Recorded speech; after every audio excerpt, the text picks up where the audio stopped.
on behalf of Amity University, Noida, Amity Ssb Academy, and Amity Indian Military College for Women, I welcome our distinguished guests, Vice Admiral MP Muralidharan and Vice Admiral Sk Sinha, to this seminar on maritime security, organized in collaboration with Indus International Research Foundation on the National Maritime Day that happens to be today. As India grows in its global stature, importance of sea in its national development becomes more and more prominent. I am sure our distinguished guest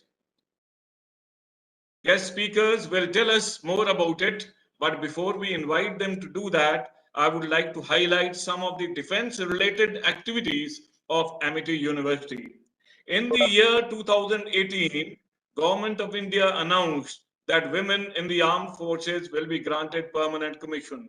On hearing this, our most respected Honorable Founder President, Dr. Ashok, who is a great visionary, immediately decided to have an Amity Indian Military College for Women, a unique institute which not only confers BA degree but also trains and prepares girl students for the written entrance exams as well as for SSB interviews, so that the aspirant girl students are successfully inducted into the armed forces as officers. The syllabus of this unique program is benchmarked with the Combined Defense Services Examination and Air Force Common Admission Test. Special courses are designed to develop the personality of girl students to make them most competitive. The other institute of Amity is Amity Ssb Academy. Amity Ssb Academy has been in existence since 2006. You will be happy to know that so far more than 362 candidates have been successful and they are now part of Army, Navy and Air Force as officers. The third institute undertaking defense activities in Amity is AIMC, Amity Indian Military College, which is located at Manesa. This is a residential school which gives 10+2 CPSE to them and also prepares these students for NDA. It is doing a wonderful job. The excellent and the unique feature of Amity is the military training camp, MTC we call it. Every undergraduate and postgraduate student of Amity is required to undergo a military training camp of 1 week duration at Manesa, which ensures that every student is given complete orientation to military life during this particular period. They are made to stay in tentage and have a camp life. Defense is very close to the heart of our Honorable Founder President, and because he believes that strong armed forces means strong India, and therefore Amity will continue nation building through knowledge and activities which will improve the potential of the armed forces. I will now not take more time and hand you over to Miss Anushka, who is a brilliant student of Amity Indian Military College for Women. She has just cleared her AFCAT written entrance exam and is now preparing for SSB interview. And we are very sure she will make it through this SSB interview as well, and will be in the Indian Air Force very soon. Anushka. Thank you so much. I would now like to invite the President, Indus International Research Foundation, Colonel Vijay Chenji, who is the co-sponsor of this event, to give his opening address. Colonel Vijay Chenji, sir, please. Thank you very much. Am I audible? Okay. Yes, sir, you are. Thank you very much, everybody. First of all, a very warm good afternoon. Here it is out in Bangalore, a scorching afternoon. And I don't know how it is in other places. But welcome to all for this Maritime Security Threats and Prospects webinar, which is jointly being organized by Indian Military College for Women of Amity and Indus International Research Foundation. I also would like to take this occasion to thank, in particular, Vice Admiral Sinha, Vice Admiral Sinha. I'm sorry, sir, I forgot your name, and also Vice Admiral Muralidharan, for having joined us, and they are very special people, extremely knowledgeable and experts in this field, and we're very fortunate to have them, they spend their time on this hot afternoon. And I would also like to thank all the participants and viewers who have taken time off for this webinar.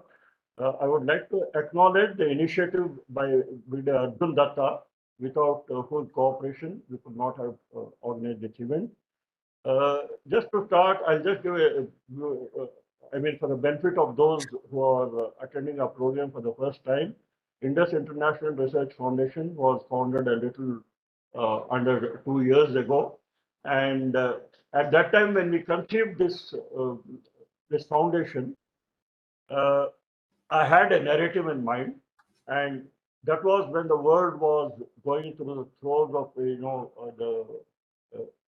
showing stress and kind of political and social churn that was on the horizon. It was like the calm before the storm. And then Afghanistan happened. We all know that. And then it was followed by Galwan, a kind of brief skirmish in Ladakh with China. And now it is Ukraine. In our neighborhood, Imran Khan, Imran Khan government is on its last legs, and the last rites are kind of underway. Now, Sri Lanka is literally in flames. So if you see the neighborhood and also the world across, there's a lot of turmoil and churning that's going on. So, but we never imagined that within a span of just 18 months, the whole world order would undergo its change. When I see the events unfolding in front of me, it is as if I had a premonition and prophesied a new world order. They say change is the essence of time, and every once in 50 years, the world realigns itself and ushers in a new political and economic order. Probably we are in that stage. We are also about to witness what is a point of political inflection, I would say. Now, as far as the Indus International Foundation itself is concerned, it's a New Delhi-based organization with its overseas center at the USA. It's a part of global network of scholars, professionals, veterans based in India and abroad.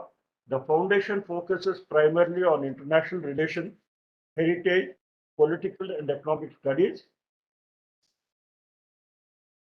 and led by experts with decades of international and domestic policy experience. IIRF has engages with the government, lawmakers, policymakers, academia, students, industries, practitioners, and civil society to provide insightful and fresh analysis. A few lines about our philosophy. If mankind is to survive as a society, there is no alternative other than to share the resources of the universe for the benefit of all.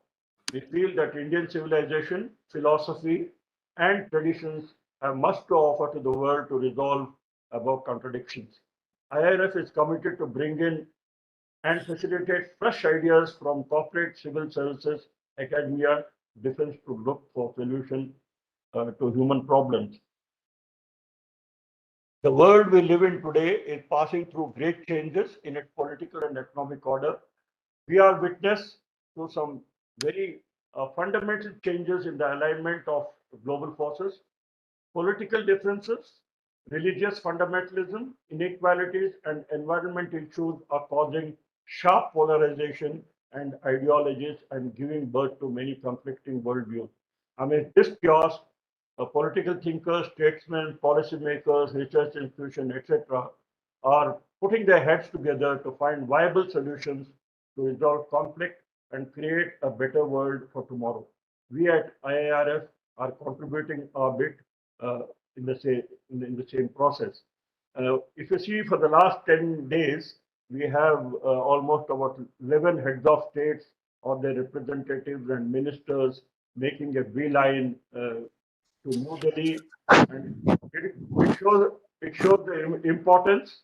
It shows the importance the Indian you know of potential of Indian power, and Sri Modi ji have it looks like he is the toast of the town, and he is acceptable to all world leaders, and there's a hope that he is going to swing in and bring some kind of a sanity to what's happening in Ukraine. I won't take any further time. This subject is totally different from what is happening in Ukraine, but the blue seas forever will be green, because no matter where there's a conflict in which part of the world, this is one area which can never be ignored. And I think it's a good opportunity for all the young scholars we have. I can see a lot of them, and to have some very expert and very special views from Vice Admiral Sinha, also Vice Admiral Edward. It's very rare you get to listen to such people. You won't get in any magazine, in any journals, in any papers, or even in the TVs, because there the time is very restricted. And we at Indus International Research Foundation are very honored, and it's always a matter of great pleasure to have such elite people with us. Now, without much ado, I'll hand over the thing. My job is done. I'm not an expert in this field. We have one of the best minds on this. I'll hand over to now Group Captain Raj Mehta to do the day's proceeding. Thank you very much. Have a good day. Before we proceed, we'll give an introduction to our esteemed guests. Please go on. Go ahead. Thank you so much, sir. I will now invite Ms. Srishti Singh, another brilliant student of AIMCW, to come and introduce Vice Admiral MP Muralidharan. Ms. Srishti, please. Thank you, Anushka. Good afternoon to everyone. I feel immensely privileged to be selected to introduce our esteemed guest, Vice Admiral MP Muralidharan, Ati Vishisht Seva Medal and Bar, and Now Medal. Vice Admiral MP Muralidharan retired from the Indian Navy in Feb 2013 as the 19th Director General of the Indian Coast Guard. A specialist in navigation and direction, Admiral Muralidharan is a postgraduate in defense studies and in his long career in the Indian Navy, which is almost close to 4 decades. The Admiral has held several key operational and staff appointments in the Indian Navy that includes command of 3 warships. Post-retirement, the Admiral was appointed as a member of the Armed Forces Tribunal at its regional bench at Kochi. The Admiral is a keen student of strategic and defense-related issues with special focus on maritime affairs. He is a member of various strategic study societies and institutions. He is a regular contributor to professional journals and a speaker and panelist at various seminars and conferences. Now, for the introduction of Vice Admiral Sk Sinha, I would like to invite another brilliant student from AIMCW, Ms. Prajna. Over to you, Prajna. Thank you, Srishti. I will now introduce our second distinguished guest, Vice Admiral Sk Sinha, Param Vishisht Seva Medal, Ati Vishisht Seva Medal, Now Medal, and Ba. Vice Admiral Sk Sinha was commissioned in 1976 in the aviation wing of Indian Navy as a combat pilot. As a frontline naval aviator, Admiral Sinha was part of the 2-man team that traveled to the United Kingdom to induct the Sea Harrier combat jets, the first vertical takeoff and landing capable jets in the Indian military. He retired from service as the head of India's Western Naval Command, considered the sword arm of the Indian Navy. He also served as the Chief of Integrated Defense Staff, a key tri-service appointment that played a central role in joint service operations, planning, and big-ticket acquisitions. Admiral Sinha, in his illustrious career, commanded a series of frontline ships, INS Saryu, Shakti, guided missile destroyer INS in Delhi, and also took part in LTTE operations. He commanded the fighter squadron as well as the naval air base INS Hansa in Goa and later went on to serve as the Joint Director Naval Air Staff at Naval Headquarters in Delhi. At a very senior level, he served as a Fleet Operations Officer of the Western Naval Fleet during Ops Parakram and later took over the entire Western Fleet as its fleet commander. Apart from being highly decorated during his service time, Vice Admiral Sinha also served as the honorary aide-de-camp to the Prime Minister of India, to the President of India. We are immensely privileged to have him today with us, along with the Admiral Muralidharan, to share their rich experience with us. It is a very inspiring day for the student cadets like us to be in the company of these two great admirals. Thank you, Ms. Prajna. I will now request Group Captain R.S. Mehta, Shaurya Chakra, Founding Secretary General of Indus International Research Foundation, to come and navigate this proceeding further. Group Captain Mehta, please. Thank you, Racha. Good afternoon, ladies and gentlemen. Wish you all a very happy National Maritime Day. I feel immensely privileged to be part of the Amity and Indus panel discussions on the above topic, especially so for being in the company of our eminent and esteemed speakers today. Ladies and gentlemen, India had a long history of maritime activity going back to 3,000 years before Christ. Archaeological evidences suggest that a vibrant trade existed between ancient civilization of Mesopotamia and Indus Valley via the sea route. India also had a thriving trade relation with Southeast Asian nation via sea throughout its long, eventful history. Indian shipbuilding and shipping operations were so developed during the medieval ages that recent research suggests that it was an Indian sailor and the Indian ship that escorted Vasco da Gama's expeditionary fleet from the eastern coast of Africa to the western Ghat of Calicut in 1498, an event that changed the course of history of this region. However, during the later parts of the Mughal era and under the initial phases of British rule, Indian maritime activity had come to a virtual standstill. In modern times, India celebrates Maritime Day on 5th April every year to commemorate the sailing of the first purely Indian-owned ship, SS Loyalty, belonging to an Indian shipping company, the Sindhya Steam Navigation Company Limited. This Indian ship for the first time sailed to London from Mumbai on this very day in 1919.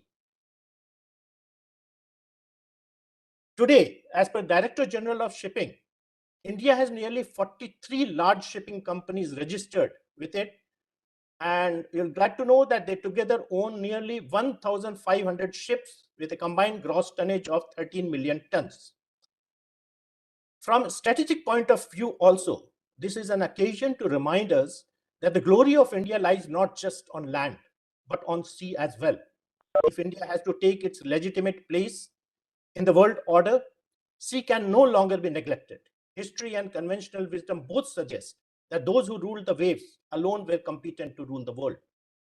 While the world is besieged with the events as brought out by Colonel Vijay in Ukraine, while India is still locked in a face-off with China and at its eastern border, while Afghanistan and Pakistan and even Sri Lanka is in political and economic turmoil, and they have become worrisome, and massive US sanctions on Putin's Russia and its fallout on Indian economy and oil prices are matter of great concern of today.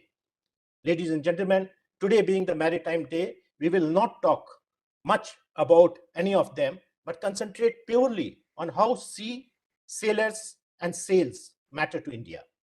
We are fortunate to have Vice Admiral MP Muralidharan and Vice Admiral Sk Sinha with us today, with whom we will have a conversation to know the importance of maritime and sea power.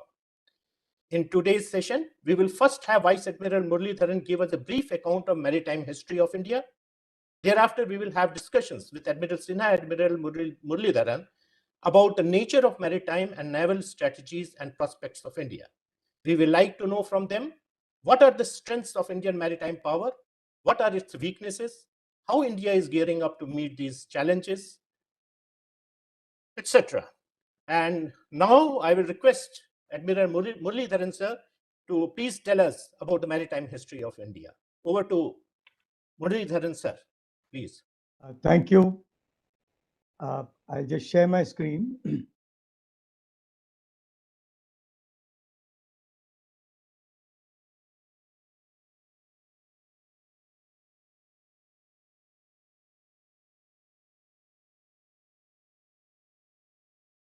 I hope you can all see the screen. Absolutely, sir. At the outset, let me thank the Amity University as well as the IIRC for giving me an opportunity to be here. And I'm doubly glad that my old colleague and close friend, Admiral Sk Sinha, is also here with me for discussions today. Now, getting back to the topic of the 21st century is often spoken of as the century of the seas, because dwindling resources on land has compelled mankind to look at the oceans with their seemingly large untapped resources. Further, globalization of trade and commerce and increasing interlinking of economies of the world, and the fact that bulk of the movement of goods take place through maritime routes has raised the relevance of the maritime domain. Now, if you reflect on India's maritime thoughts or legacy, it can be very confidently said that it is as old as the Indian civilization itself. Sardar K.M. Panikkar, a diplomat, historian, strategic thinker, and statesman, who undoubtedly played a major role in revival of maritime thinking in modern India, has observed that as a peninsula washed on three sides by the Indian Ocean, she was from the earliest period of history a country with dominant interest at sea. As briefly mentioned earlier, the archaeological evidence found in Mohenjo-daro indicates that even at the time of the Indus Valley civilization, Indians had regular seafaring activities. In fact, the Rig Veda mentions the sea voyages and as a prayer seeking blessings for safe passage across the seas, which says, "O Lord, take us in a ship across the oceans for our well-being." Incidentally, the motto of the modern Indian Navy, Shamno Varuna, meaning "O Lord Varuna, be tranquil," is from Rig Veda.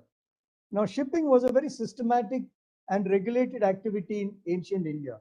Manusmriti, the ancient legal text, is provided for maritime trade routes.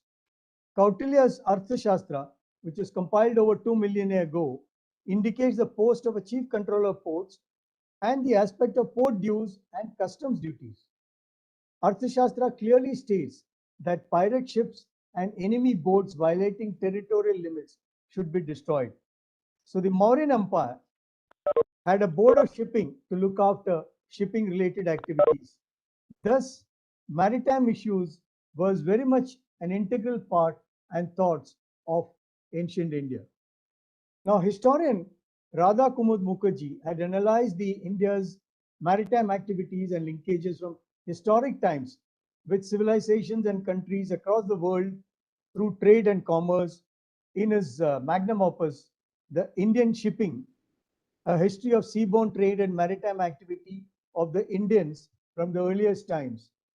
In fact, Mukherjee wrote, "We have ample evidence to show that for full 3 centuries, India stood out as the very heart of the old world, maintained a position as one of the foremost maritime countries. She had colonies in Pegu, which is in modern day Myanmar, in Cambodia, Java, Sumatra, Borneo, and even in the countries of the further east as far as Japan.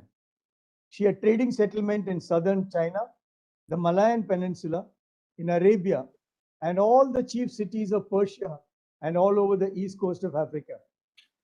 She cultivated trade relations not only with countries of Asia, but also with the whole then known world, including countries under the dominion of the Roman Empire. Both the East and West were thus a theater of Indian commercial activity and gave ample scope to her naval energy and throbbing international life, unquote. Now, K.M. Panikkar, about half a century later, propounded similar views in his study, Asia and Western Dominance, when he said that Indian ships had from the beginning of history sailed across the Arabian Sea to the Red Sea port and maintained intimate cultural and commercial connections with Egypt, Israel, and other countries in the Near East.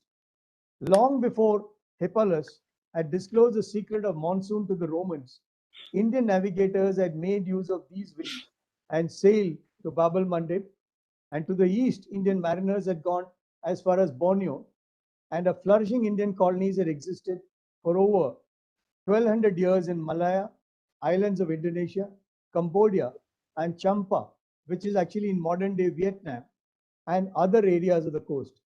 Indian ships from Ceylon in modern day Kerala had regular journeys to the South China coast. A long tradition of maritime life was part of peninsular India.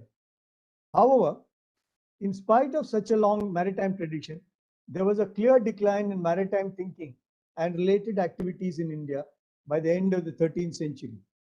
The Mughals, with their Central Asian tradition, had no recognition of the importance of the sea, and by early 16th century, command of the sea was lost by Indian rulers.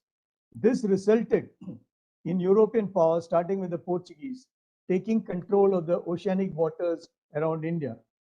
And Panikkar was of the firm view that India never lost her independence till she lost command of the sea in the first decade of the 16th century. Now, when talking of command of the seas, it is not merely control of naval forces, but an entire shipping industry for trade and commerce.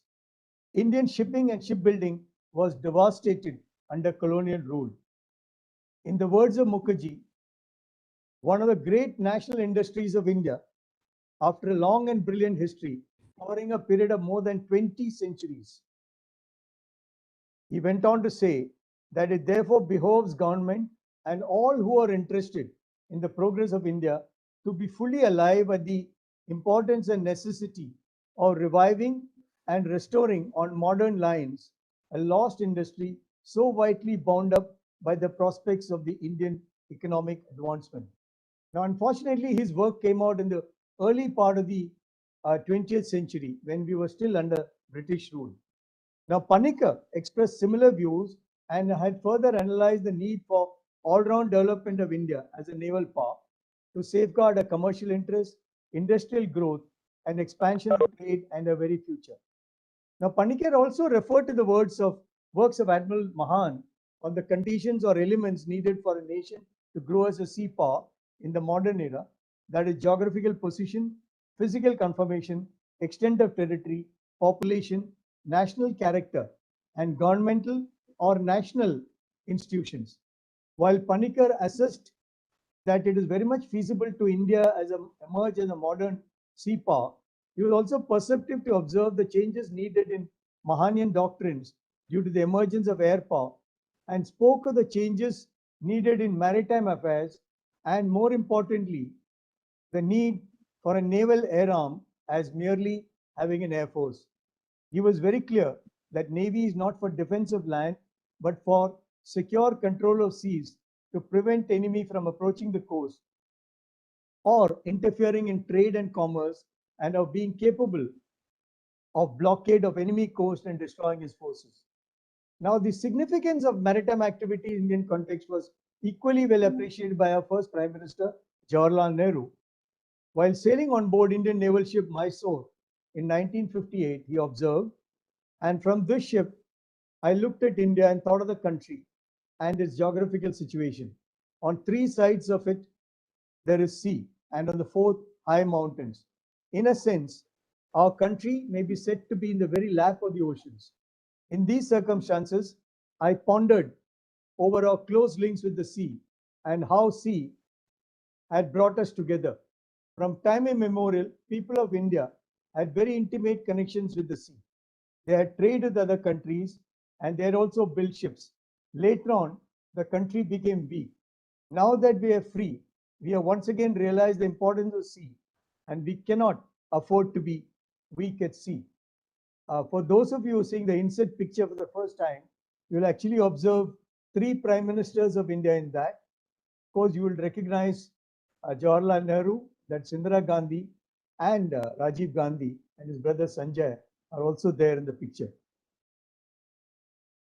While the observations of Nehru are often quoted, what we have just seen, what may not be so well known is that he had expressed views on the importance of maritime activities of India even earlier. In fact, in 1955, at a Congress Parliamentary Party meeting, Nehru remarked as to how people in this great bulk of north of India are what might be said land-minded. He said they are not so conscious of the sea as the people on the sea coast and the south of India.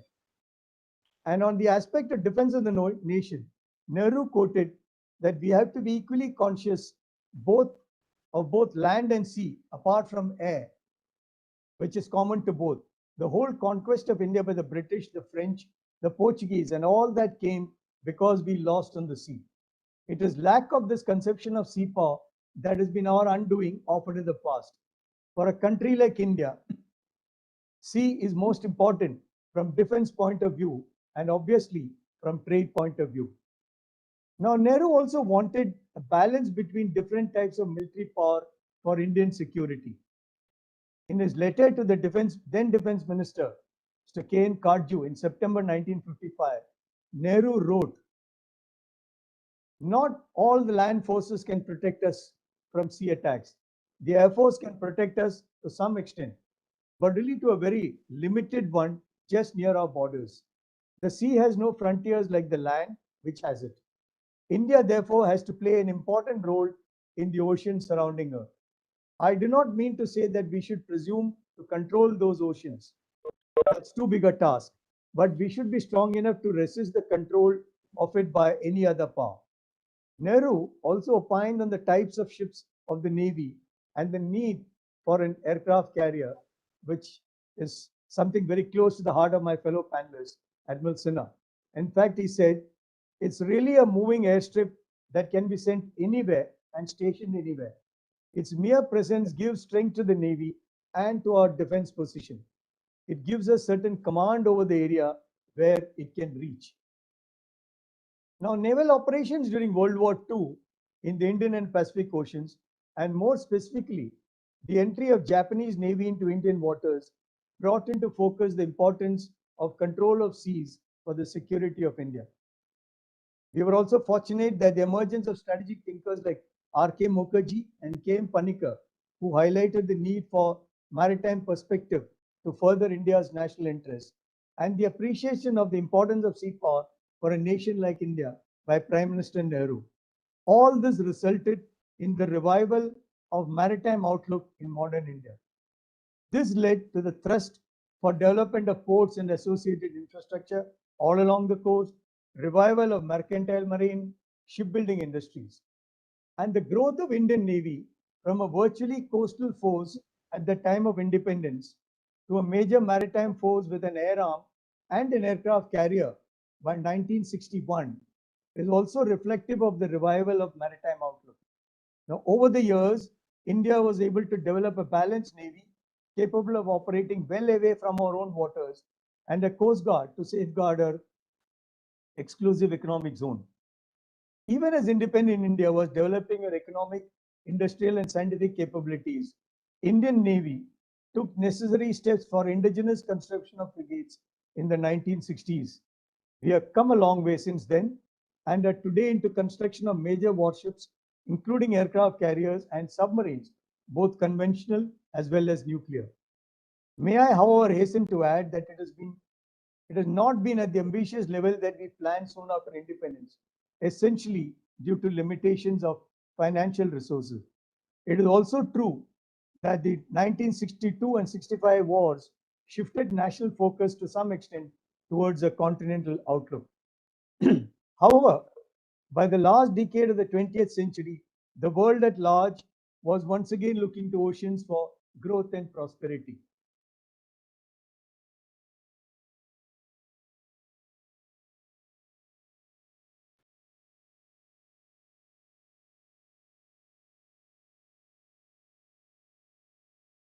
Sorry.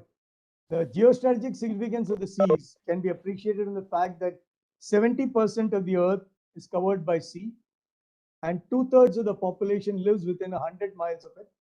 150 of the 192 member states of United Nations are coastal states, and 80% of all the cities and nearly all major trade and financial centers are along the coast.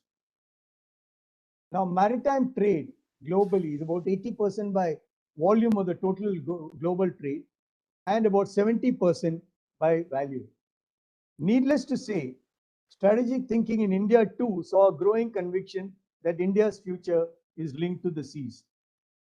Its location on top of the Indian Ocean, close to choke points that control the entry and exit into the Indian Ocean, gave it a vantage position in relation to the entire area from the African coast and West Asia to Southeast Asia and beyond into the Pacific Ocean. An added stake in the security and stability of the entire waters of Indo-Pacific region. It also became evident in the last few decades of the 20th century that there was a shift from traditional naval confrontation on the high seas to challenges in the littoral, or more so towards non-conventional maritime security challenges, which we also term as the low-intensity maritime operations. This includes maritime terrorism, piracy, drug and human trafficking, gun running, poaching or illegal, unregulated, unreported fishing, illegal gathering of sensitive seismic and economic data. Now, many of these threats could emerge cutting across political boundaries and even from non-state actors and entities. This in turn called for cooperation between nations to safeguard common maritime interests. Now, as far as India is concerned, apart from these, we are also still faced with two conventional challenges. One, of course, is from Pakistan, who continues to encourage terrorist elements that are inimical to India. And this remains one of the biggest threats to stability and security of the region. It's also worth remembering that our energy needs, which flow from Persian Gulf, and the normal sea routes are very close to Pakistan, and therefore it's susceptible for interdiction, not only during wartime, but even during peacetime by unconventional threats, which could be by terrorist elements encouraged and nurtured by Pakistan.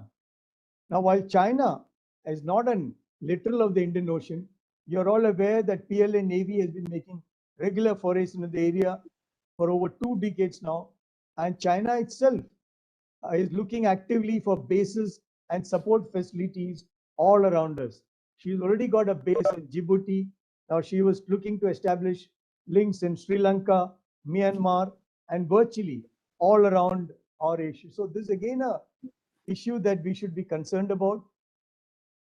But the entire maritime aspect, when you want to know about what is happening to ensure maritime security, what we need to do is to enhance maritime domain awareness, which calls for collection, analysis, and fusion and timely dissemination of enormous quantities of data. There's just symbolic shown on this chart that you can get inputs from the satellites, from space-based surveillance, aerial recce, and so on. But it's not something that's very easily achieved, as the seamless nature of maritime domain, which I mentioned, enables flow of threats and challenges from one area to another. Suffice to say that threats within the maritime environment cannot be met by, the non-conventional threats by any individual state, and calls for common approaches. Now, the relevance and importance of maritime domain was very aptly put across at an Indian Ocean Naval Symposium in February 2008 by the then Raksha Mantri, Shri A.K. Antony. And he said that the sheer physical dominance of maritime environment of our planet is such that happenings in the maritime domain, whether natural or man-made, and whether occurring for good or ill, impact man's natural land habitat sooner rather than later. As such, the maritime domain is demanding and deserving of continuous study, discussions, and debate. Safety, stability, and security are an indivisible part of mankind's endeavor to achieve physical, economic, and even spiritual well-being and prosperity. Now, in order to increase our maritime outreach, both the maritime forces of India, that's the Navy and the Coast Guard, have over the years enhanced cooperation with other nations in the region, port visit by ships, exercises with maritime force of other nations, and more importantly, assistance in search and rescue and humanitarian assistance and disaster relief post major calamities, operational interaction and staff talks, training and high-level visits have all helped increase India's visibility and cooperation in the Asia Pacific. Now, India also took the initiative of setting up an information fusion center at Gurugram in 2018 in collaborating with countries in the region and multinational agencies to enhance maritime domain awareness and share information virtually across Indo-Pacific. Now, 21st century India clearly appreciates the importance of the seas for our security and economic prosperity. The revival of interest in oceanic matters and a collaborative approach to maritime affairs is evident in the policy of Sagar, or Security and Growth for All, enunciated by Government of India. It was further amplified by Prime Minister Sri Narendra Modi at the Shangri-La Dialogue in 2018, when he said, oceans had an important place in Indian thinking since pre-Vedic time. Thousands of years ago, the Indus Valley civilization, as well as Indian peninsula, had maritime trade. The Indian Ocean has shaped much of India's history. It now holds key to our future. Ocean carries 90% of India's trade and our energy sources. It is also the lifeline for global commerce. Indian Ocean connects regions of diverse cultures and different levels of peace and prosperity. It now also bears the ships of major powers. Both raise concerns of stability and contest.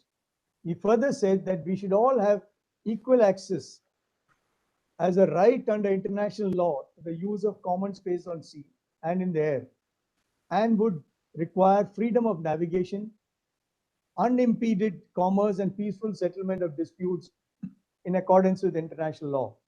When we all agree to live by the code, our sea lanes will be pathways to prosperity and corridors of peace. We will also be able to come together to prevent maritime crimes, preserve maritime ecology, protect against disasters, and prosper from blue economy.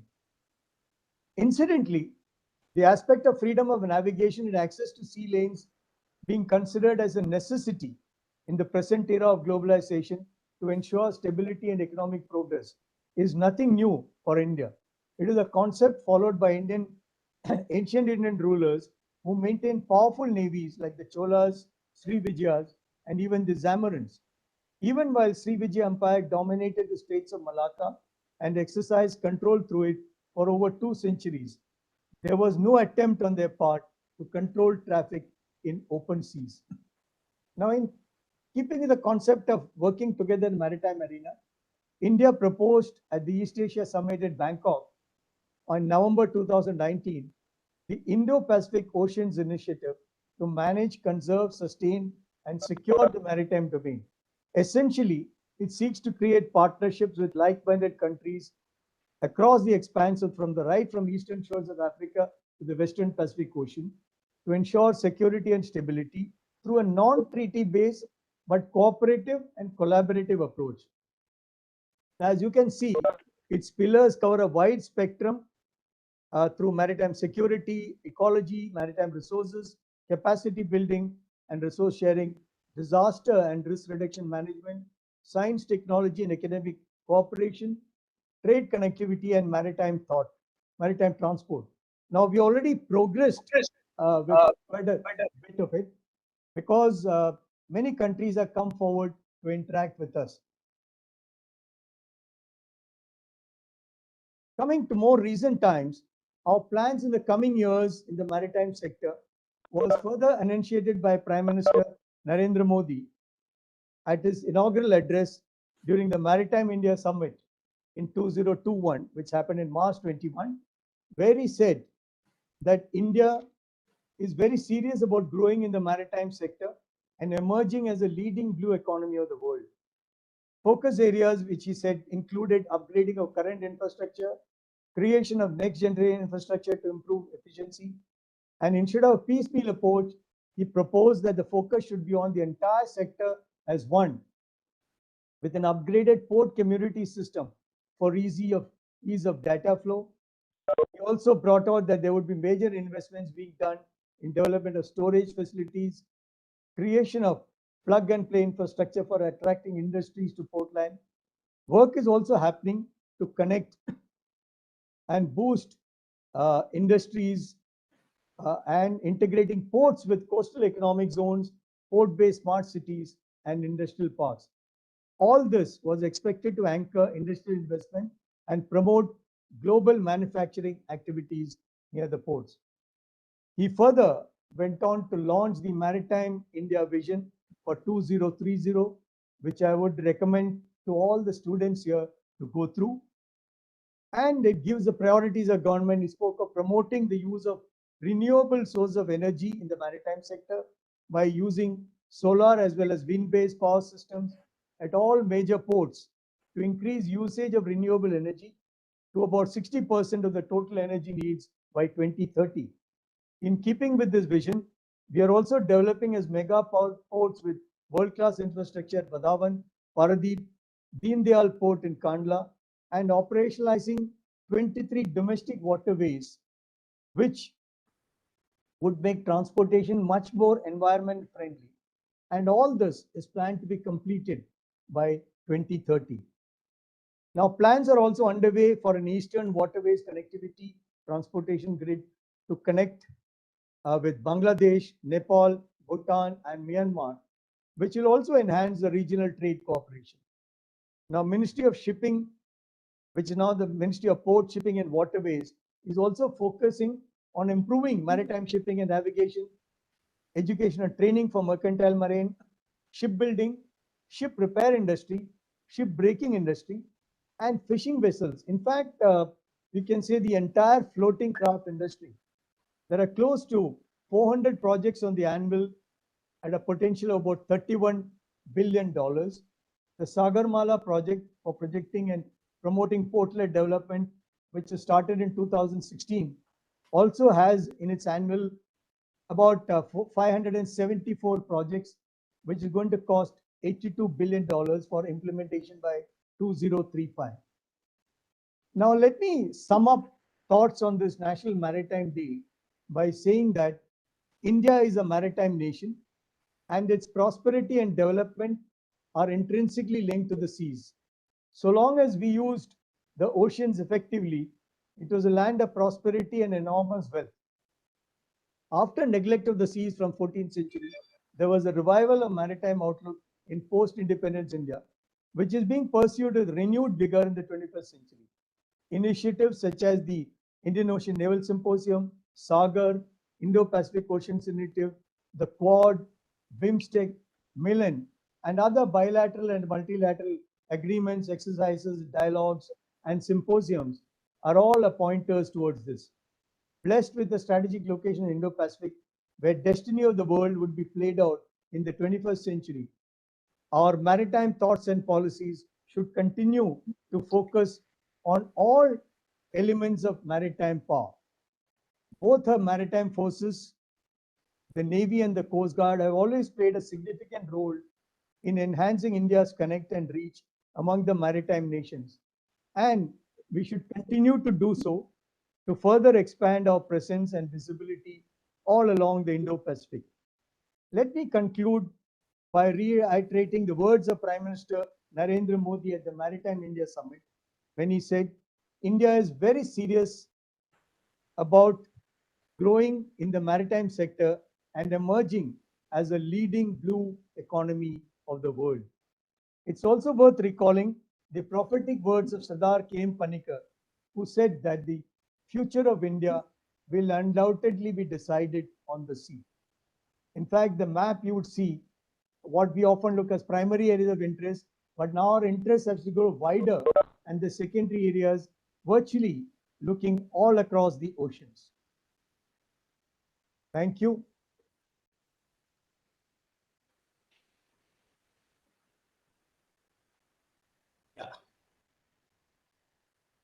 Thank you.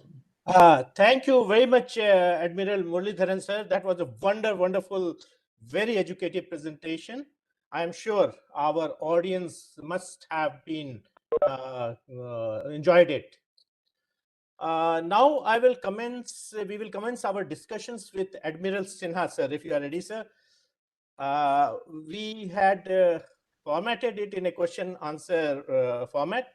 So my first question to Admiral Sinha, sir, is, sir, how important do you think it is for India to aim to become a world-class maritime power, as Admiral Muralidharan was just mentioning, and to be taken seriously in this world? What is sea power, and what role commercial ships play in it?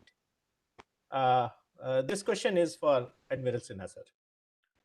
Well, firstly, thank you very much, Amity University and IIRF, to have organized this on a National Maritime Day. At least the two of us who belong to the white uniform, we are really delighted and we feel very happy that we have had a welcome address by an army officer, and the discussion is being steered by an Air Force officer about the maritime relevance of the country. And that itself signifies as to how relevant is maritime to our country, and as it is visible now. You know, how important it is, and how much is the commercial shipping, contributes, or the related issues. I think Admiral Muralidharan actually put it across very succinctly, because nothing more can be said, except to re-emphasize the point that when you say maritime power, it does not mean only the military power. It means the power to use the maritime domain for the prosperity of nation and securing those routes of prosperity. So what I'll do is I'll quickly flash one slide, which is not very different from what Admiral Muralidharan was showing. But this only shows you, can you show the first slide? Who's handling that? Admiral Sinha, I'm handling it. I'm doing it right away. I hope it works. I mean, here it is. Sorry. Maritime. Here is your first slide. I just put this on and share. Which is a single picture. Is it fine, sir? No. Yeah, great. Can this be enlarged a little bit? Yeah, there is a provision. Can it be enlarged? No, sir. No more. The best. Okay, fine. Okay, that's good enough. Now, Raj, if you see this map, it's no different from what was shown earlier, but look at the red lines. These are all the sea lanes of communication, and you see those red triangles, they are the choke points. When we say choke points, what it means is that there's a very narrow passage through which the ships have to pass. And therefore, they have to slow down, because, ships have a fairly deep draft. They can be from anything, 7 to 18, 20 meters. And they have to slow down. And therefore, they become quite vulnerable. Now, in this map, if you see India's absolutely majestic position, peninsular India hanging right in the middle of this, the crisscross of the, the sea lanes of communication that we have. You can talk about any traffic coming from anywhere to anywhere, and you will find that, it is under the nose of the Indian peninsula. So this is one slide which I would request all our students to sort of keep a copy of this, because this is this really gives you the importance of India geographically with respect to the sea lanes of communication through which all the trade passes. You can withdraw this slide, sir. So the point is, the point that is not only that it is important, but look at the traffic. The traffic is more than 1 lakh ships. They traverse on the Indian Ocean every year, of which about 60,000 is through the Malacca Strait. So if you wish to dominate this area, then it is not only by the naval or coast guard ships. Your own merchant shipping has to be, in comparison to the other countries, it has to be somewhere there. As was brought out, that 95%, 90% by volume our trade is on overseas, and therefore you require so many merchant ships, to carry those, manufactured items from here, or to get the manufactured items from outside. You will be surprised that we pay more money to foreign ships for import and export of our goods in our country, and that figure is larger than what our own ships, carry from out of India or into India. So this is a very pitiable and a sad state of affairs. And I would say that we haven't paid attention to shipbuilding. We haven't paid attention to port infrastructure, which all is going to change under the Sagarmala, which has been enunciated by the Honorable Prime Minister Shri Narendra Modi ji in the last time that he appeared on maritime issue. So I think that we are looking at revisiting our maritime prowess in the coming days. Till about 2030, it is our guess and hope that the government will make more funds available for these projects, and we will see it fructifying. And only then can India say that I am a maritime power. If you look at China, which is our adversary, I don't have any hesitation in naming, and that adversary, the world's largest ports, the top 9 ports out of 10 or 11 are in China. The Shanghai port is now virtually under lockdown, and the whole world is having a trouble or suffering. Yep. So we can't compare ourselves with China right now, but I'm sure that we can reach somewhere there. So I would say that maritime is not only military power, but it is a commercial shipping. It is ports, it is infrastructure, hinterland infrastructure, protection of all this, handling the technological usage, the technology usage in the ports to handle those, and ease of doing business. Rules have to be a little simpler. So all these actually go about making the, shall I say, the maritime power. Thank you, sir.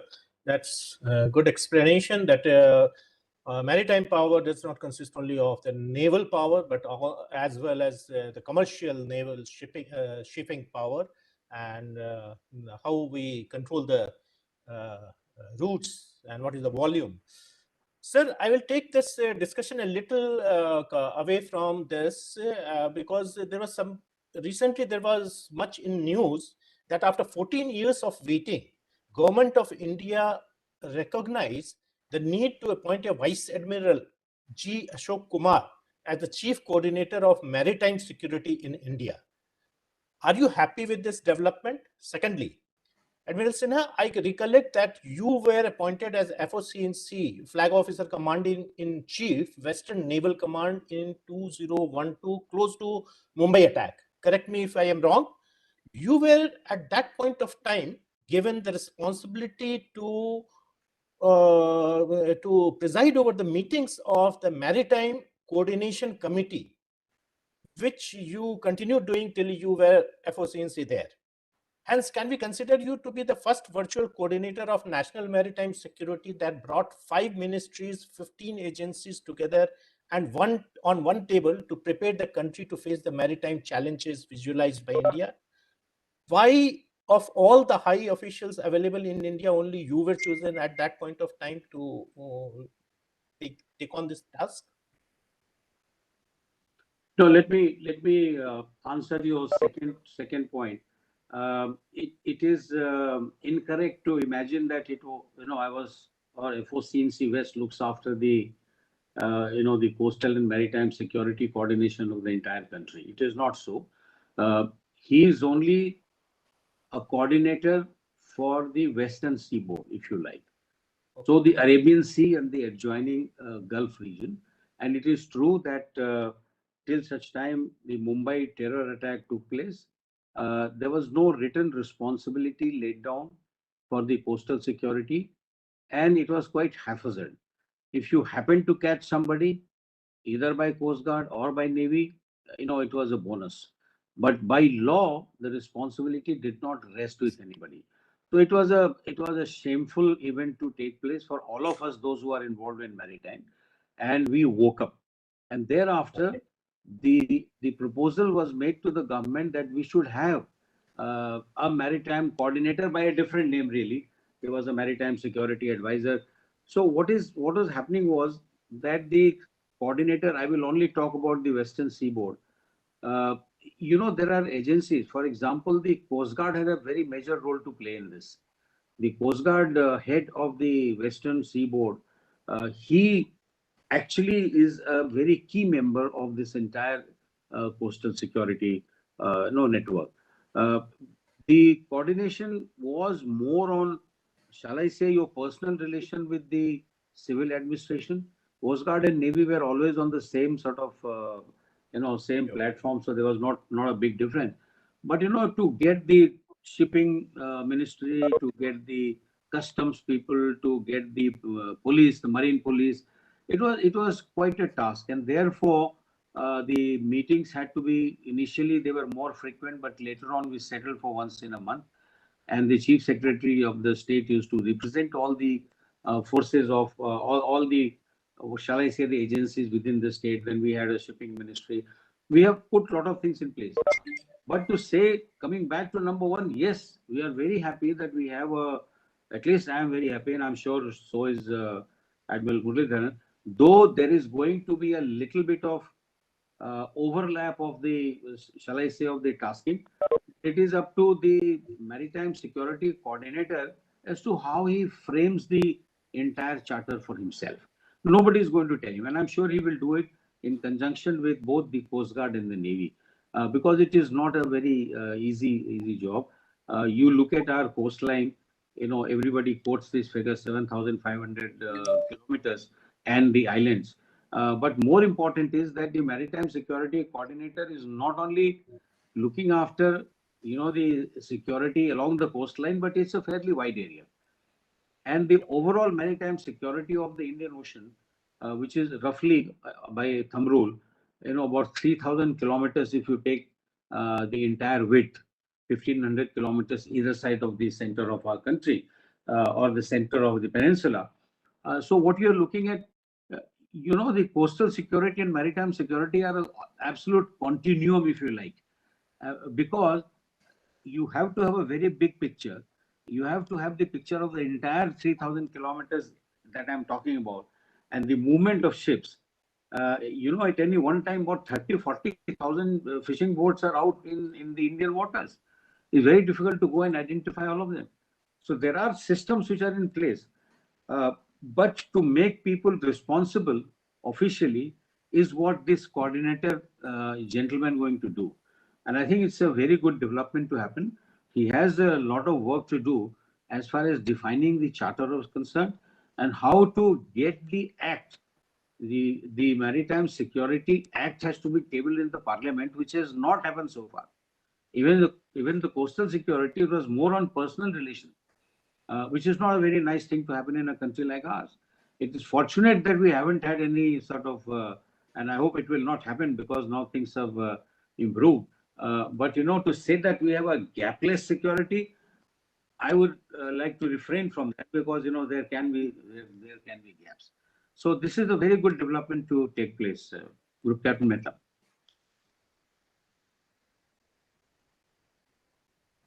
You're on mute. Raj, you're on mute. Oh, sorry. Thank you. That was a very elaborate answer that you gave to the question. I have a very little awkward question next related to the same. And this question goes to Muralidharan, sir.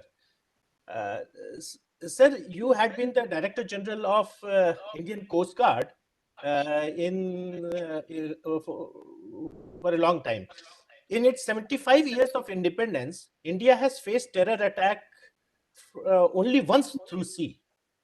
There had been no incidents thereafter. Then why do we need such an elaborate coordinating mechanism if the threat is so rare? What kind of other threats do you visualize necessitating such an elaborate arrangement and response? Partly, Admiral Sinha has already told what can be achieved through it, but I am focusing on the threat part. What other threat do you visualize that this coordination will help us with? To Muralidharan, sir. Yeah, thank you, Raj. Actually, let me, I'm glad you asked this question, because it is this very concept, starting even the maritime side. Why do you need so much Navy? Why do you need so much forces? We are all, our threat is all from landline, etc. Now, the very fact that in the 60s and 70s, early 60s to about mid 70s, India faced a very major threat from activities such as smuggling, illegal fishing, and so on, which is actually a major drain on our economy. Then also the UNCLOS came up, the UN Conference on Laws of the Seas was just taking place, came up. And we realized the nation realized that, or the powers that be had realized that this can't be done by the Navy alone, because Navy has got different tasks of going out and various things. So therefore, we started the Coast Guard in 77.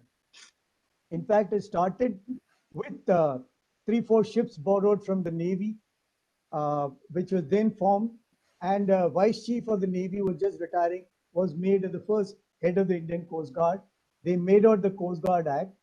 Now, eventually, with this aspect of exclusive economic zone coming in, it's 200 nautical miles, which in our case about 2.2 million square kilometers, which will be going further into 2.5 once the continental shelf is defined, needed a large force, and Navy could not take this on because Navy had other tasks. So that's when the Coast Guard was formed. And let me tell you, moment the Coast Guard was formed, when the more ships started coming in, we found a lot of these threats, which is the smuggling activities, etc., completely stopped. In fact, we have had, Admiral Sinha would recall, in the middle of fleet exercise, we had, a trawler landing up, and which we thought had actually lost the way. When we boarded, we found he was carrying, gold and other illegal activities. He was smuggling activities and brought in. So Coast Guard has got a very major role in it. Now, going back, she'll partly touch upon your earlier question. We had this question of, but despite such a large coastline, a lot of it is uninhabited. Now, maybe in a state like Kerala, which is very densely populated, you may find the coastline, there are houses all over. But in Maharashtra, Gujarat, and similarly on the East Coast, you had lots of open spaces. So the 1991 blast that took place in Bombay, we found that when they analyzed, they found that the explosive was smuggled in through the sea and brought in. So we started doing how to go about it, and when all the plans were afoot, unfortunately the 26/11 happened, which is when what Admiral Sinha was talking about. We had a very, very high-powered committee headed initially by the cabinet secretary, with Navy, Coast Guard, all other forces, all the coastal states getting involved. We set up the coastal police. We started looking at maritime, having sensors all along the coast. In fact, the existing, the lighthouses were being used for it. And then there was a national security plan made with the Chief of the Naval Staff being the overall in charge, and the coastal security and part of it coming to Coast Guard. Then there was a coastal police set up. So all this took place. So Coast Guard is something very much needed. And with today's kind of threat that I mentioned, we are going to need it. It's not a, because Navy has got its task. Navy today follows the deployment. It goes on, deployment all over the ocean. So, yes, as a mission-based deployment. So Coast Guard is very much needed, and this kind of force level is required. And presumably, once you have the money, both forces, Navy and the Coast Guard, will develop as per the master plan required for, which will have surveillance for the maritime aircraft as well as the helicopters, etc., to do all this. Thank you. Thank you, sir. Thank you, sir. Sir, there is next question is for Admiral Sinha. Though Admiral Muralidharan had already touched upon this topic in his presentation, sir, we often hear Government of India talking about India's blue economy and Sagarmala initiative. Since a good part of our audience today are uninitiated people, so just very briefly for their benefit, if may I ask you for the benefit of our audience, what is blue economy? Is India's blue economy developed enough? What is its potential? What is India's current standing in the global rank of blue economies? Do you visualize India climbing the ladder in this area any soon? Will Sagarmala help it? I'm glad you asked this question, because as far as blue economy is concerned, to be very honest, our people, those who are not involved with the oceans, they are literally ocean illiterate. And why I say this is because when we find, that people actually engaging themselves in so-called blue economy, they're still short of knowing the fundamentals. You see, what happens is that there are 2-3 very big points in blue economy. Number one, that the sea and seabed has a lot of resources, and extraction of those, cannot go on absolutely, unlimited and unchecked. For example, fishing. You know that the fishing, earlier people used to say that in Bay of Bengal, the fish used to die of old age. That is because people were not using it. But today they are saying there's not enough fish to be fished. And fish is a very major part of our export from India to other countries. India is one of the leading exporters of fish to the world. I don't have the figure immediately with me, but I guess, Admiral Muralidharan being a, long ND officer, he will have all the figures with him readily available. But the fact is that number one is that we do not know how much fishing is right for a particular area. Let's say Bay of Bengal. Secondly, the hydrocarbon is being, sort of taken out left, right, and center. We are not knowing as to what impact it is having on the marine environment or ecology below the surface of water. This is number two. Number three, there are many other lives which survive within the surface of the sea, and if it goes unchecked, after some time we will have none of these. And then, of course, you're talking about this pollution, the plastics being thrown, etc., etc. So all this forms part of blue economy, meaning that the methods that we use to sustain our economy and yet protect the sea from getting destroyed. Broadly, this is what blue economy means. If India is doing something, yes, India is doing a lot. In fact, India is a leading country as far as the blue economy propagation is concerned. Though we haven't reached ourselves because as I said, we are ocean illiterate. Our people in the coastal areas, they have to be sort of educated. My own sense is that there has to be a private sector involvement in digging out the resources of the sea, so that they are the ones who will actually care that they don't destroy the habitat, or they don't destroy the sea in a manner that they are not able to take out the resources for a long time. So once the money is involved by the private sector, you will find that the education about the ocean and blue economy will become more common. But broadly, this is what blue economy means: sustenance of economy without destroying the habitat and ecology of the seas. So this is where I leave it. Otherwise, there is a lot to study in blue economy. The books have been written, and I'm sure that both of us have gone and spoken on this issue on many forums. and yet we find that people are. I just spoke 3-4 days back in Colombo. I had chosen this subject in the BIMSTEC sort of track too. Blue economy is really important, and we must start on a smaller scale. As I said, in Bay of Bengal, the BIMSTEC countries, they should come together. There is a vertical in the BIMSTEC. Out of the 14 vertical, one vertical is the trade and investment. In that, we are trying to link this blue economy so that the overall thing is taken care under a broader umbrella of trade and the investment. Thank you, Admiral sir. Sir, we have many questions, many important questions lined up, but unfortunately we are running short of time, and we have very curious students also with us who are also waiting for their chance to ask some questions. So I will rather put my list of questions aside for the time, for the moment, and give chance to the young students to come forward. Is there anybody who wants a question to put to the admirals? Yes, sir. Okay, then you come forward. Commodore Venugopal had a question.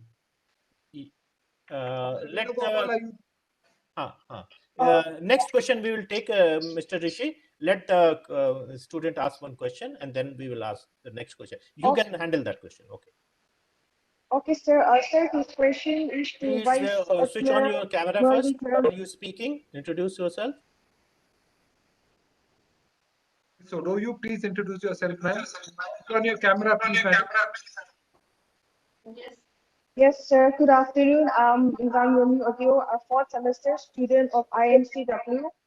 And this question is to Vice Admiral Muralidharan, sir.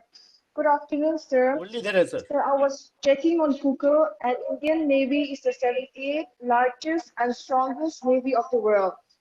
My question is, what is India's ranking as a maritime power, and why only 16% of our total export is being carried out by Indian ships?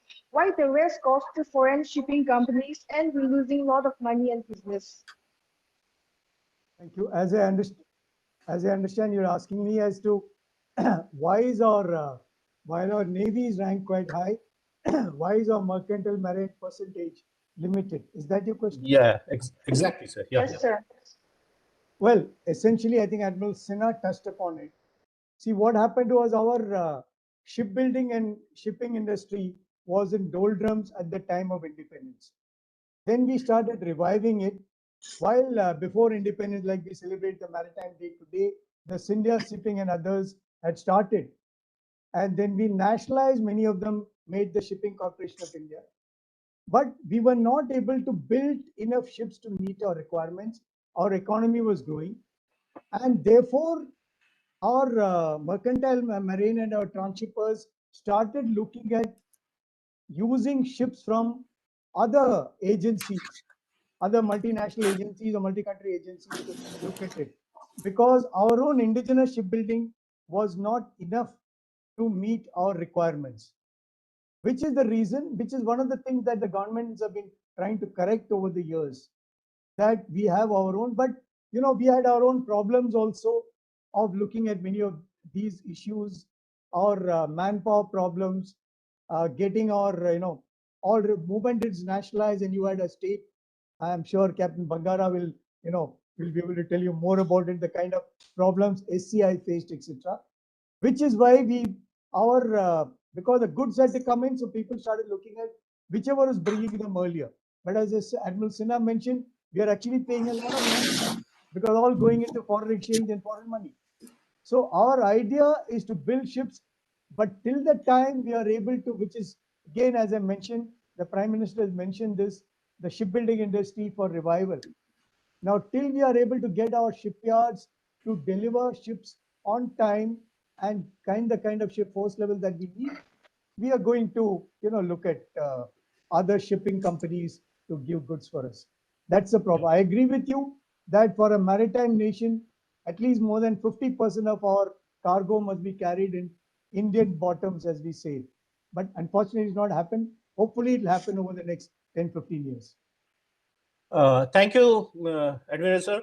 Any other student has got a question? Quickly, you come Yes, forward sir. because we are left with I have a question, sir. Okay, go ahead. Go ahead. Switch on your camera.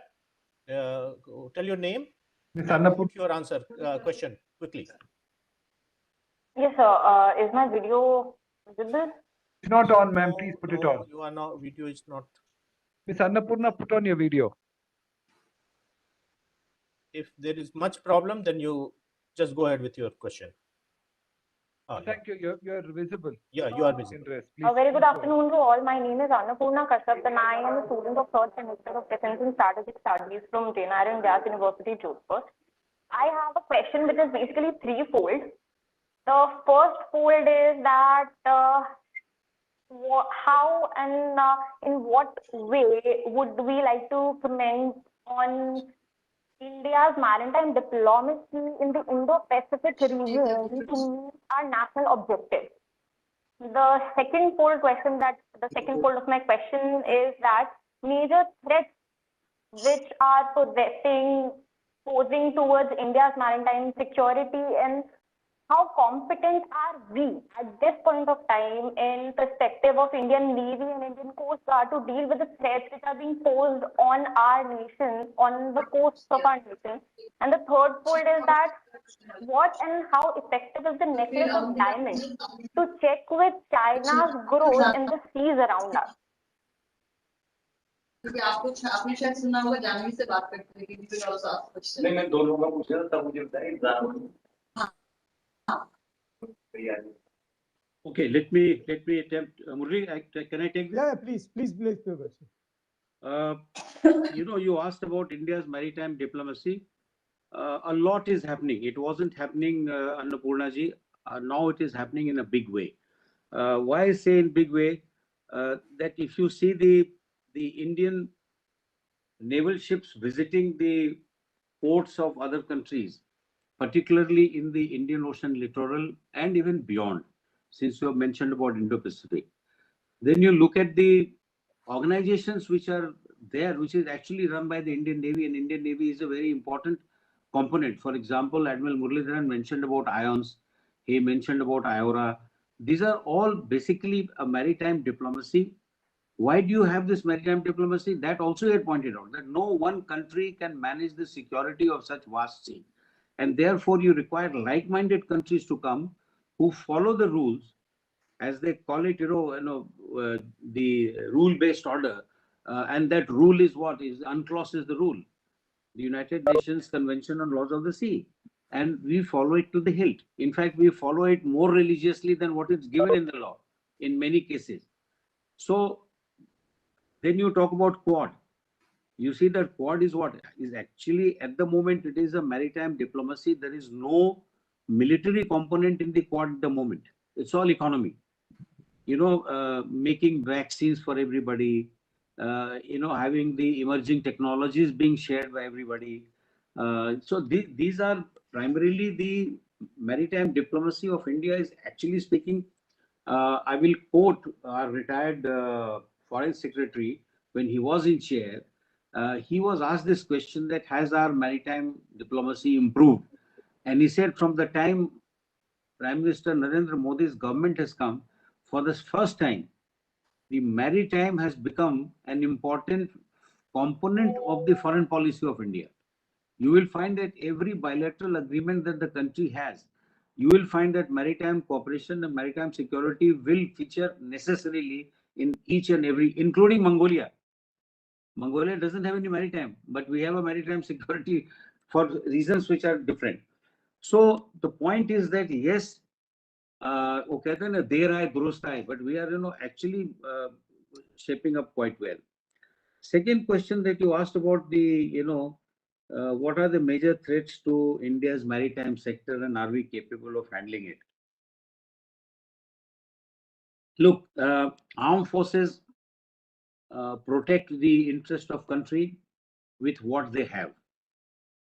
If you say that I want more, there is no end to it, and it will all depend on how much the country can spare out of the money or the total income that it has.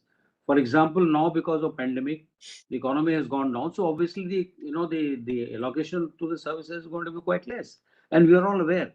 We are not climbing on the rooftop and saying humko ye chahiye, because we understand, we are involved in the whole process of this. Particularly in the maritime sector, I would say that Indian Navy, Coast Guard, and the security forces in the maritime domain in India and Indian Ocean, we are a fairly strong power. And I personally don't have any doubts. I have full conviction. I say with great conviction that we are capable of handling any threat right now, any maritime threat. And there are two threats, and I would like to name them. One is China and one is Pakistan. The worst is the collusion. China is giving Pakistan 8 submarines, 3 destroyers, maybe more destroyers. So that will make Pakistan little more, it will embolden them to create problem for India because they are next door. Okay. How is China going about doing all this? China is doing economic coercion and influencing all the India's neighbors. You take Myanmar, you take Bangladesh, you take Thailand, you take Sri Lanka, you take Maldives, you take Seychelles, you take Mauritius, you take Pakistan. So all these countries are being lured into economic sort of debt trap. You see what is happening in Sri Lanka. Sri Lanka. And 2 years ago, we had suggested to them at every level, including our own personal levels. We have both Admiral Muralidharan and myself. We have large number of friends in those Sri Lankan Navy who are doing well. We told them that this will not do. You will run out of money to pay them back. He said, no, sir. This is only coming to $2 billion. We have got $7 billion foreign exchange. Today they have to shut down food counters. So it is very good to go gung ho and collect everything from the Chinese, but they are not a very easy sort of loan giver. They extract, they will take it. They will say, "Oh, give me the land," which they have done. Hambantota, they have done Colombo Port.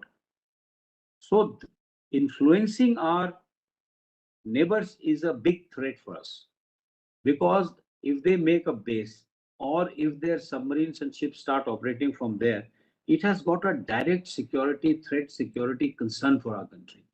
So we are concerned. For example, in Maldives, they wanted to put a radar station. Thankfully, we jumped in, we made them stop. Otherwise, that radar would have monitored surveillance of entire Southern Peninsula. And Southern Peninsula has got all our very important assets. So that is why now the government of India, you will see that our diplomacy in the neighborhood has increased manifold. You see that now India is only India is helping the Sri Lankans to get out of this debt.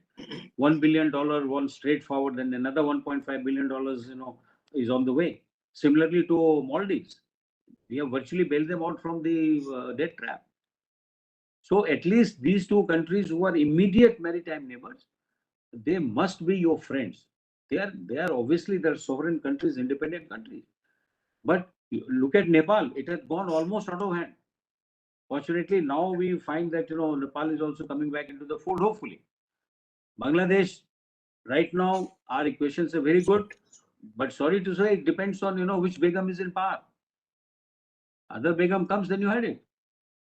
So these are all the internal dynamics of those countries actually impact their external sort of posture, and that impacts our country.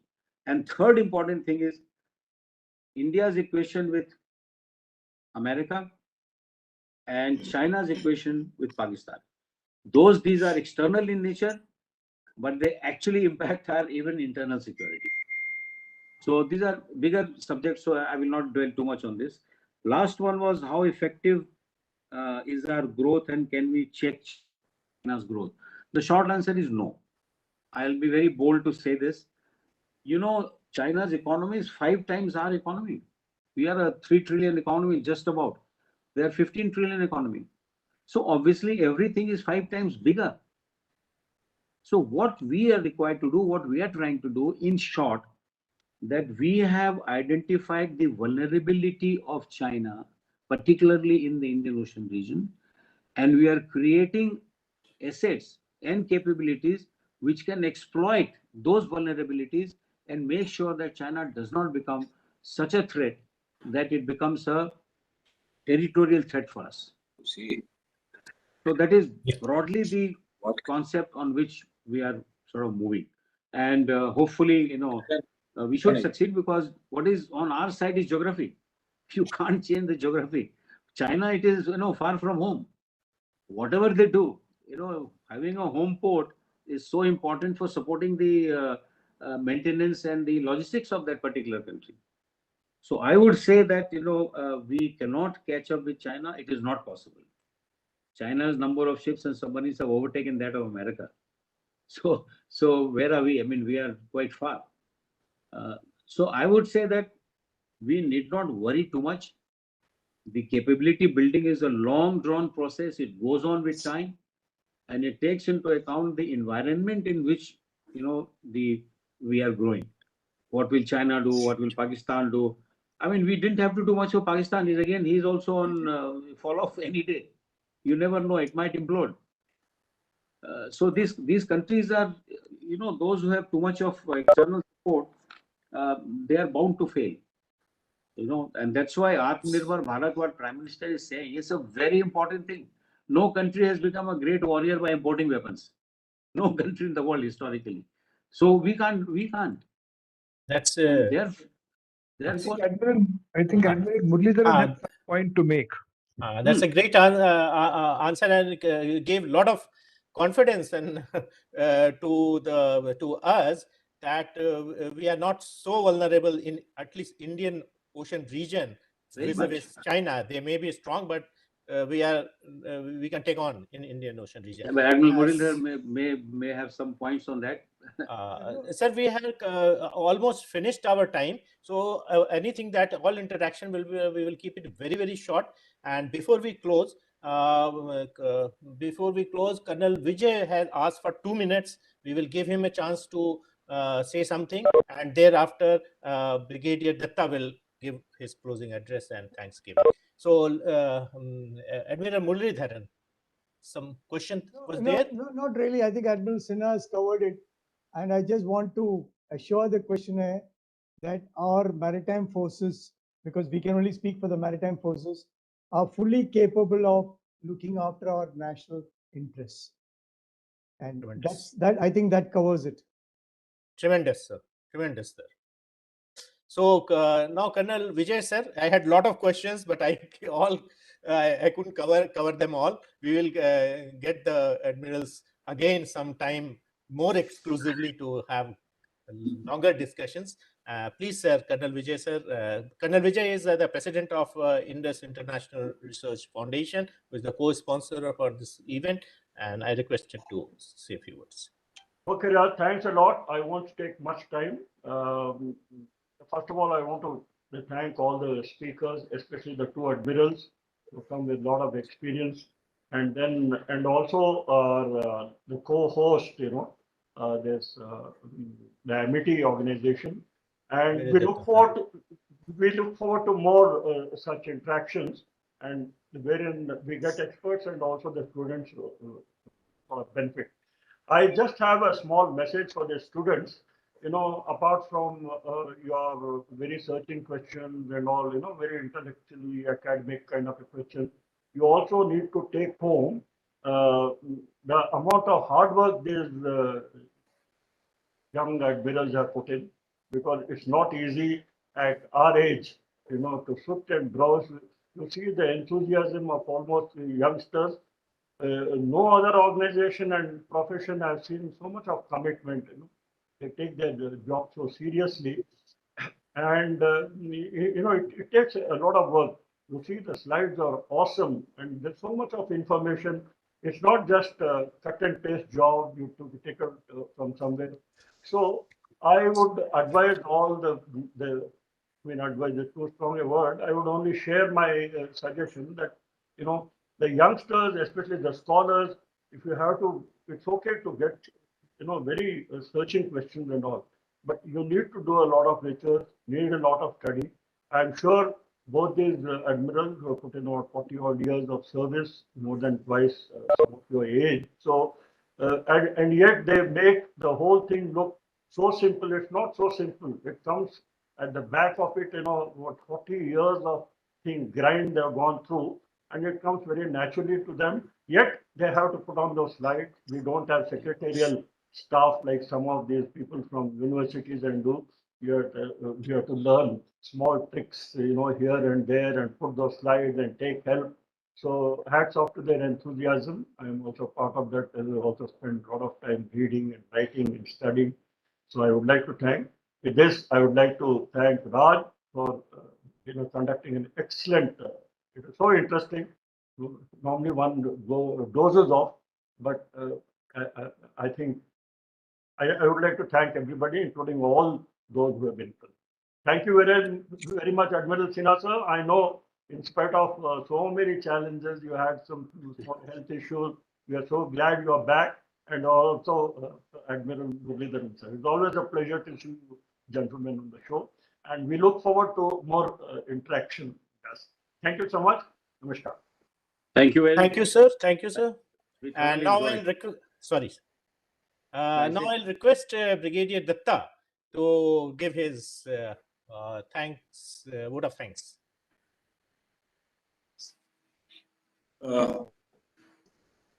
This seminar has been an excellent experience. I'm sure those who attended, especially our students, must have been benefited tremendously by it. I wish to especially thank Admiral Muralidharan and Admiral Sinha, who have spared their precious time for us. Very grateful to them. I wish to thank our Vice Chancellor, Dr. Balwinder Shukla, and Indus International Research Foundation for having facilitated in organizing this wonderful event. I wish to thank all my students, faculty, and staff members who contributed to this effort. Thanks also goes to Group Captain Mehta for taking the initiative and moderating the discussions beautifully. And thanks also to the introduction. I'm sure they have inspired other students also to undertake such activities in future. Thanks to my audience, colleagues who participated in this event. Thank you very much. It was a wonderful event, and we look forward to having many more of this type where we all gain from the very rich experience of those who are experts in this field. Thank you very much, and God bless. Thank you, sir. So with this, we can call this event put to end. And thank you very much, all of you, especially our esteemed guests, for taking time to be with us. It is great honor for us, sir. Thank you. Thank you all.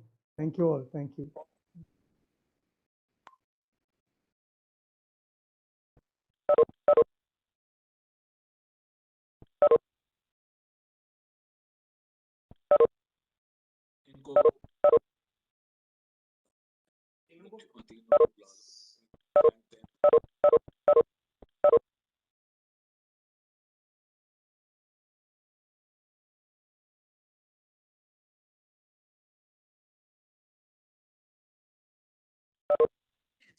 Sorry, Rishi, you had put this on YouTube. I'm sure this will be available now. It should, sir. Should. I am switching off the recording. I hope it will be available on YouTube, because initial part was missed. I saw that it has been throughout the listing. It was live on YouTube.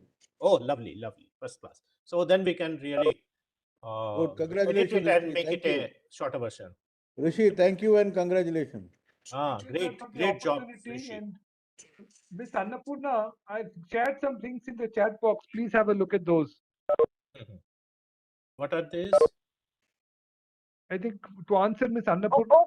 Okay. Sure, sir. Thank you so much. Okay, please have a look at those links. Right.